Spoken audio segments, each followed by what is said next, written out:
अस्सलाम वालेकुम। उम्मीद है कि आप सब खैरियत से होंगे। आज का जो टॉपिक है 10th स्टैंडर्ड के लिए हिस्ट्री का, वो है Indian trade, colonialism and the global system, part second. वो हम इस वीडियो में पढ़ेंगे। पार्ट फर्स्ट में मैंने आपको कुछ बेसिक डिटेल बताई थी, कुछ फिनोमेना समझाए थे जो कि बहुत इम्पोर्टेंट थे कि किस तरह से इंडिया जो पहले एक्सपोर्ट करता था फाइनेस्ट गुड्स, पहले एक्सपोर्ट करता था मैन्युफैक्चरर गुड्स, लेकिन over the period of time वो चीज़ें कन्वर्ट हो गई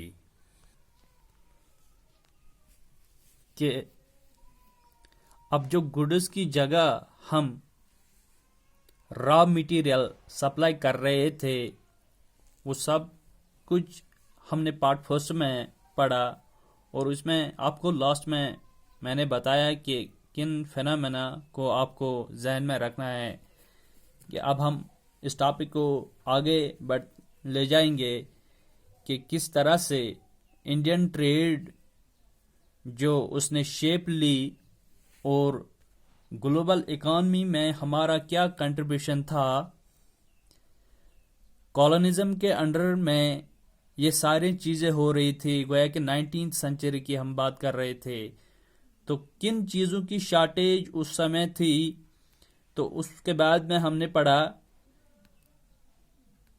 कि जिस रफ्तार से एक्सपोर्ट होता जा रहा था, बाद में वो एक्सपोर्ट डिक्लाइन हुआ था मैन्युफैक्चरर गुड्स का, और उसके बाद हमने एक्सपोर्ट करना स्टार्ट किया था क्या, रॉ मटेरियल।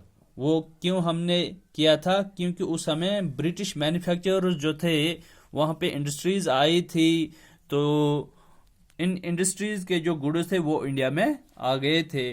गोया कि हम देखते हैं कि जो ब्रिटिश मैन्युफैक्चरर्स थे they flooded the Indian market.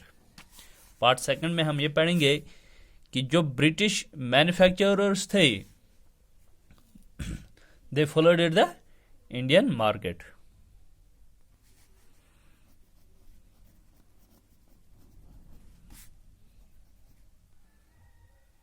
तो यहाँ पे मैंने लिखा British manufacturers flooded the Indian market. No doubt ये मैंने आपको पहले भी समझाया था कि ब्रिटेन में इंडस्ट्रीज आई थी, अब यहाँ पे गुड्स डाले जा रहे थे, जो कि आप नेक्स्ट चैप्टर में भी पढ़ोगे, मैनचेस्टर कैम टू इंडिया, ये उससे भी रिलेटेड हैं। यहाँ पे अब गुड्स डंप हो रहे थे, तो जो ब्रिटिश मैन्युफैक्चरर जो थे, अब उन्होंने क्या किया था, इंडियन मार्केट को उन्होंने फ्लड किया था कि गोया कि बहुत सारे गुड्स अब यहाँ पे आ रहे थे। लेकिन इसके साथ ही में इंडिया से हमने देखा कि इंडिया से अब ट्रेड होना बंद नहीं हो गया, कि अब ब्रिटिश से बहुत सारे गुड्स आ रहे थे कि अब इंडिया वाले ट्रेड नहीं करेंगे। नहीं, ऐसा नहीं हुआ था। इंडिया से भी हम बहुत चीज़ें वर्ल्ड इकॉनमी में कंट्रीब्यूट कर रहे थे उस समय में भी। जैसे कि हमने पढ़ा कि अगर हम मैन्युफैक्चरर गुड्स एक्सपोर्ट कर रहे थे, बाद में उस पर वहाँ पे हाई टैरिफ्स लगाए गए थे, जो कि इंडस्ट्रियलिस्ट्स वहाँ पे थे, उन्होंने गवर्नमेंट को प्रेशराइज किया था। लेकिन बाद में हम देखते हैं कि जो इंडियंस थे उन्होंने अब किस चीज़ को यहाँ पे एक्सपोर्ट किया था। तो जो इंडियंस थे अब उन्होंने क्या करना स्टार्ट किया था, अब उन्होंने एक्सपोर्ट करना स्टार्ट किया था food grains and raw materials, कि अब मैन्युफैक्चर गुड्स या फाइनेस्ट गुड्स को ये एक्सपोर्ट नहीं कर सकते थे। इसके बरअक्स अब उन्होंने ये चीज़ें एक्सपोर्ट करना स्टार्ट किया था, food grains and raw material.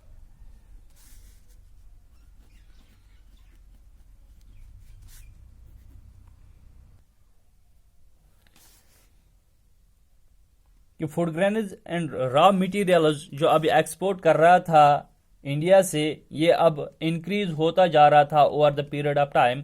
तो हमारे यहाँ से फूड ग्रेन्स और रॉ मटेरियल्स बहुत ज़्यादा एक्सपोर्ट होता था, तो जब मैन्युफैक्चरर गुड्स का एक्सपोर्ट वहाँ पे डिक्लाइन हुआ था।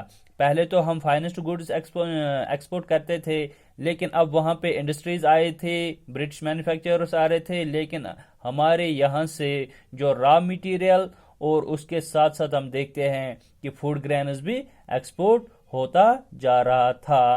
तो क्लियर है, यहाँ तक आपको समझ में आया होगा। लेकिन वहाँ पे हम देखते हैं कि एक्सपोर्ट और इंपोर्ट के बीच में मिसमैच हो रहा था। एक्सपोर्ट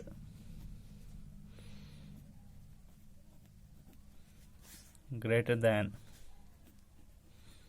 इंपोर्ट, यहां पे हम देखते हैं कि यहां पे बीच में मिसमैच हो रहा था। गोया कि इसमें हम देखते हैं कि ब्रिटेन जो है it had a trade surplus. जो ये मिसमैच हो रहा था यहां पे, ब्रिटेन अब क्या कर रहा था,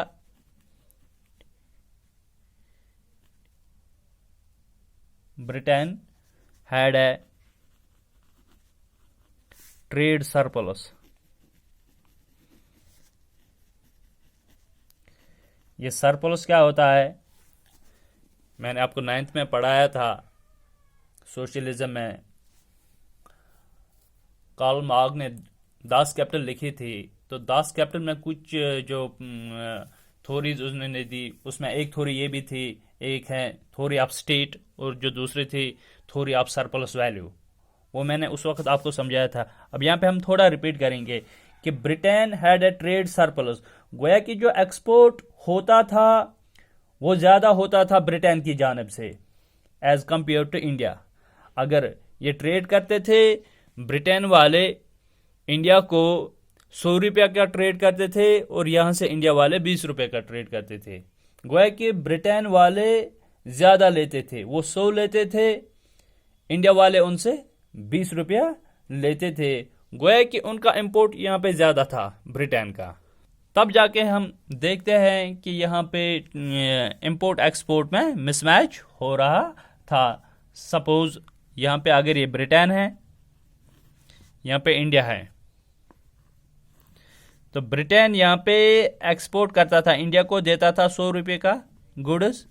तो अब इंडिया वाले भी एक्सपोर्ट करते थे, ब्रिटेन को गुड्स देते थे, लेकिन वो 20 रुपये का। गोया कि ब्रिटेन यहाँ पे एक्स्ट्रा मनी अर्न करता था 80 रुपीज़। तो that is called surplus, extra money earned bye Britain, तो उसको हम सरप्लस कहते हैं। सो जो ब्रिटेन के पास क्या था, ट्रेड सरप्लस था।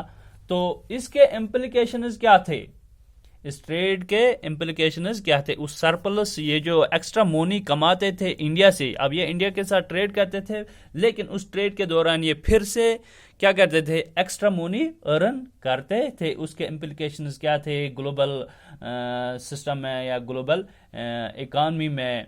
ये बहुत इंपॉर्टेंट इम्प्लीकेशंस हैं इसमें कि जो ब्रिटेन सरप्लस था, अब इस चीज को अंग्रेजों ने किस में इस्तेमाल किया था। अब जो सरप्लस ट्रेड होता था, जो सरप्लस ट्रेड होता था ब्रिटेन के द्वारा, ये उनको किस चीज में काम आता था, ये लोग इनको किस में इस्तेमाल करते थे। जो ट्रेड सरप्लस होता था ये अब इस्तेमाल होता था किस में, दिस सरप्लस इज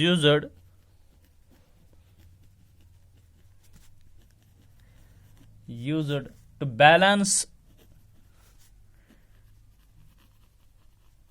ट्रेड डिफिक्ट्स।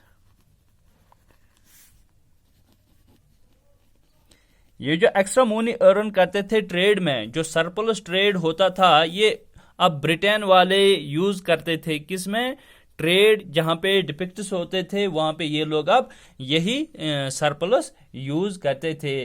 तो यहाँ पे हम देखेंगे, इसका समझना बहुत अच्छा है कि अब ब्रिटेन ऐसा तो क्यों कर रहा था, इंडिया इसकी कॉलोनी थी, तब जाके ये इसके साथ ऐसा कर रहा था, इंडिया को एक्सप्लॉइट कर रहा था। मान लीजिए अगर ब्रिटेन यूएसए के साथ ट्रेड करता था, तो जिस तरह हमने देखा कि ये ब्रिटेन इंडिया के साथ ट्रेड करता था, तो इंडिया से ये 100 रुपये का ट्रेड करता था, इंडिया वाले इनसे 20 रुपये का ट्रेड करता था। अब अगर ये यूएसए के साथ ट्रेड करेंगे, तो ब्रिटेन यूएसए के साथ 100 रुपये का ट्रेड करता था और यूएसए वाले ब्रिटेन के साथ 200 का ट्रेड करता था। तो वहां पे हम देखते हैं अब ब्रिटेन वालों को यूएसए को 100 रुपया का मार्जिन देना पड़ता था। तो जिस तरह ये लोग इंडिया से 80 रुपये एक्स्ट्रा कमाते थे ट्रेड में, अब यूएसए वाले ब्रिटेन से 100 रुपया एक्स्ट्रा कमाते थे ट्रेड में। अब हम देखेंगे कि वहां पे ब्रिटेन ने क्या किया था कि जो वहां पे ये ट्रेड डिफिक्ट आता था, तो उस ट्रेड डिफिक्ट को बैलेंस करने में उन्होंने जो ट्रेड सरप्लस इंडिया से अर्न किया था वो उन्होंने इसमें लगाया था। अब यहाँ पे हम देखते हैं कि जब ब्रिटेन यूएसए से ट्रेड करता था तो वहाँ पे जो ट्रेड डिफेक्ट्स आते थे वो ब्रिटेन इसी चीज़ से मैनेज करते थे।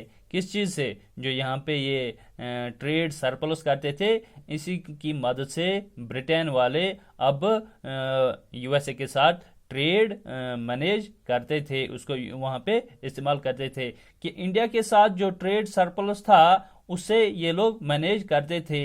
ये पूरा फेनामेना उस समय चल रहा था। उस समय ठीक हमारे यहाँ पे जो ब्रिटिश मैन्युफैक्चरर गुड्स आ रहे थे, इसके बदौलत ब्रिटेन बहुत पैसा कमा रहा था और इस पैसे से क्या करता था, जिन जिन कंट्रीज के साथ ब्रिटेन को ट्रेड डिफिक्ट्स होता था उस ट्रेड डिफिक्ट को मैनेज करने में ये लोग यहाँ के जो ट्रेड सरप्लस अर्न करते थे उसको वहाँ पे ये यूज करते थे। तो उसके बाद हम देखते हैं working of multilateral settlements. Working multilateral settlements. यहाँ बायलेटरल नहीं है, अगर बायलेटरल हुआ तो वहाँ पे फिर दो ही होते, इंडिया और ब्रिटेन, लेकिन यहाँ पे मल्टीलेटरल है कि बहुत सारे देशों को आपस में ये लोग आपस में इनके साथ ट्रेड करते थे कि बहुत देशों के बीच में अब आपस में उनको ट्रांजैक्शन चल रहा था। तो उसको सेटल कैसे करते थे ब्रिटेन? अब हम देखते हैं, सपोज यहाँ पे अगर इंडिया है, यहाँ पे ब्रिटेन, तो यहां पे अदर कंट्रीज।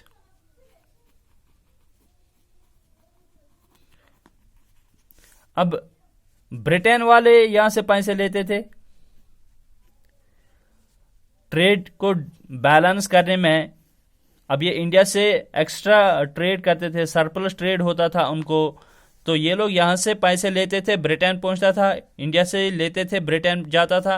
और ब्रिटेन जब अदर कंट्रीज के साथ ट्रेड करता था जहाँ पे इनको ट्रेड डिफेक्ट्स आते थे, तब जाके ये जो उन्होंने इंडिया से पैसे लिए थे ये लोग पैसे अब अदर कंट्रीज को देते थे during the period of trade. जब ये ट्रेड करते थे तो ब्रिटेन इंडिया से पैसा लेता था, तो हमेशा इसी तरह से ये ट्रेड सरप्लस ट्रेड करता था। जो दूसरे कंट्रीज के साथ जो ट्रेड डिफेक्ट्स होते थे उसको निभाते थे, तो उसे दे देते थे।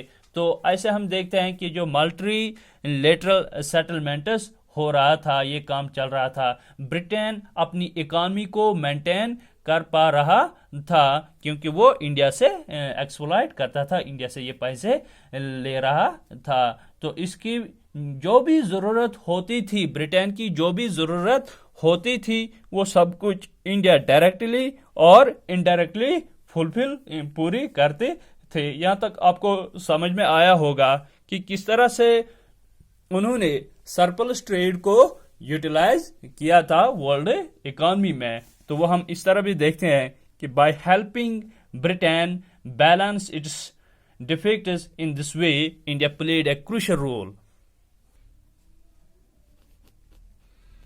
By helping Britain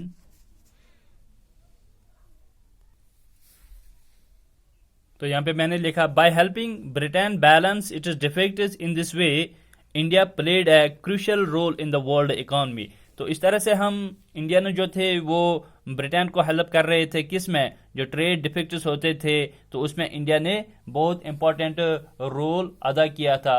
world economy में। वो वर्ल्ड इकॉनमी में कैसे आता था कि जब इंडिया से ये लोग सरप्लस ट्रेड करते थे, वही पैसे ये लोग वर्ल्ड इकॉनमी में भी यूज करते थे। तो इस तरह से हम जानते हैं कि चाहते हुए या ना चाहते हुए इंडियन जो थे वो ब्रिटेन को मदद करते थे। कैसे मदद करते थे? क्योंकि उस समय हम देख रहे हैं कि इंडिया जो थी ये ब्रिटिश की कॉलोनी थी। ब्रिटिशर्स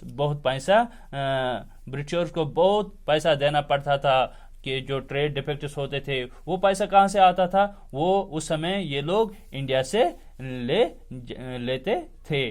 तो उसमें हम देखते हैं ब्रिटेन ने या इंडिया ने बहुत इंपॉर्टेंट क्रूशियल रोल प्ले किया था। कहीं न कहीं इसमें हम देखते हैं कि वर्ल्ड इकॉनमी में भी बहुत इंपॉर्टेंट रहा था कि जो वर्ल्ड इकॉनमी में इसका कैसा इंपॉर्टेंट रोल रहा था, क्योंकि ब्रिटेन की जो इकॉनमी थी वो पूरे वर्ल्ड के दूसरे कंट्रीज के साथ जुड़ी होती थी। और वर्ल्ड की दूसरी कंट्रीज को अगर ब्रिटेन पैसे दे रहे थे तो वो सिर्फ इसका कारण यही है कि ब्रिटेन वो पैसा इंडिया से लेता था। तो यहाँ तक आई होप यहाँ तक आपको ये समझ में आया होगा कि इंडिया ने किस तरह से वर्ल्ड इकॉनमी में कंट्रीब्यूट किया था, डायरेक्टली या इनडायरेक्टली। तो यहाँ पे आपको पार्ट फर्स्ट भी रिकॉल करना होगा कि रिलेट करना होगा कि किस तरह से वहाँ से हमने पढ़ा कि ब्रिटिश मैन्युफैक्चरर गुड्स ने इंडियन मार्केट को फ्लड किया, पैसा बाहर जाता था। अब हमारे यहाँ जो फूड ग्रेन्स थे वो भी बाहर जा रहे थे। अब ट्रेड सरप्लस होने लगा। ब्रिटेन का जो सरप्लस ट्रेड की मदद से हम देखते हैं कि दूसरे कंट्रीज के साथ ही अब जो ट्रेड डिफेक्ट्स थे उनको बैलेंस करने में इंडियन की जो ट्रेड था वो उनको इसमें एक इम्पॉर्टेंट रोल अदा करता था। तो उस तरह से हमने देखा कि इंडिया अगर ब्रिटिश की जो इकॉनमी है ये वर्ल्ड इकॉनमी के साथ लिंक्ड होते थे, ये ट्रेड कर रहे थे, ये पैसे दे रहे थे दूसरे कंट्रीज को। अब ब्रिटिश की जो इकॉनमी थी उसको बैक कौन कर रहा था? उसको हमने देखा कि उसका जो बैक कर रहा था वो इंडियन इकॉनमी उसके बैक कर रहा था, जो ये इंडिया से सरप्लस ट्रेड करते थे। तो सरप्लस ट्रेड से सिर्फ ब्रिटिश ने सिर्फ इतना ही नहीं किया कि जो वर्ल्ड के इकॉनमीज के साथ जो उन्होंने ट्रेड किया था, जो अदर कंट्रीज के साथ जो ये बैलेंस करते थे ट्रेड डिफेक्ट को बैलेंस करने के लिए नहीं, तो जो ब्रिटिश ने ट्रेड सरप्लस किया था, it helped to pay them home charges. अब यहाँ पे मैंने लिखा Britain trade surplus helped to pay home charges. जो होम चार्ज का मतलब क्या था? जैसे हमारे यहाँ ब्रिटिश ऑफिसर्स थे, जब ब्रिटेन के मुलाजमिन यहाँ पे आ रहे थे तो उनको जो वेजेस थे, जो इनकी सैलरी थी, वो ईस्ट इंडिया कंपनी गोया कि वो ब्रिटिश क्राउन जो थे वो उनको नहीं दे रहे थे। तो वो सब चीज़ें या वो ब्रिटिश सरकार नहीं दे रहे थे। तो इन ऑफिसर्स की सैलरी कहाँ से आते थे? ये भी कहीं न कहीं इंडिया को भी बियर करना पड़ता था। जो ये चार्जेस थे, होम चार्जेस, या जो सैलरी होती थी, या पेंशनर्स होते थे, या जो ट्रेड को या बाकी सिस्टम को मैनेज करने में, मेंटेनेंस करने में जो कुछ भी पैसा लग रहा था, वो जो पैसा था ये ट्रेड सरप्लस से ही ये बचता था और बाद में इन चीज़ों में ये लगाते थे। तो जो यहाँ पे ब्रिटिश ऑफिसर्स थे, जो ट्रेड में जो पैसे बचते थे वो फिर बाद में इसको ये लोग इसी में यूटिलाइज करते थे। तो इसी के साथ ही ये जो टॉपिक है Indian trade, colonialism and global system, तो इसमें आपको पार्ट फर्स्ट भी रिकॉल करना है कंक्लूजन पर कि पार्ट फर्स्ट में हमने क्या पढ़ा था कि ब्रिटिश एक्सपोर्ट कर रहा था मैन्युफैक्चरर गुड्स।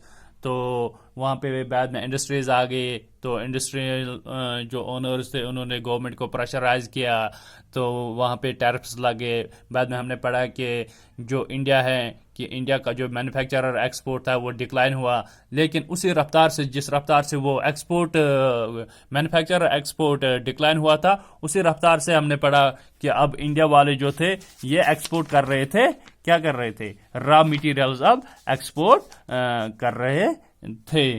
तो उसके साथ ही हमने पढ़ा कि इंडिगो भी उन्होंने एक्सपोर्ट किया था, या ओपियम की प्रोडक्शन इंडिया वालों या ब्रिटेन वालों ने यहाँ पे करवाई। बाद में उन्होंने वही ये चीज़ें सब कुछ उन्होंने बाद में वर्ल्ड इकॉनमी में उन्होंने ये इंट्रोड्यूस किए थे, वर्ल्ड मार्केट में ये इंट्रोड्यूस किए थे। तो जो हम पढ़ रहे थे इंडियन ट्रेड कॉलोनिज्म और ग्लोबल सिस्टम। आई होप ये टॉपिक आपको समझ में आया होगा। तो अब जो नेक्स्ट टॉपिक है वो है इंटर वार इकॉनमी, वो हम दूसरे वीडियो में पढ़ेंगे।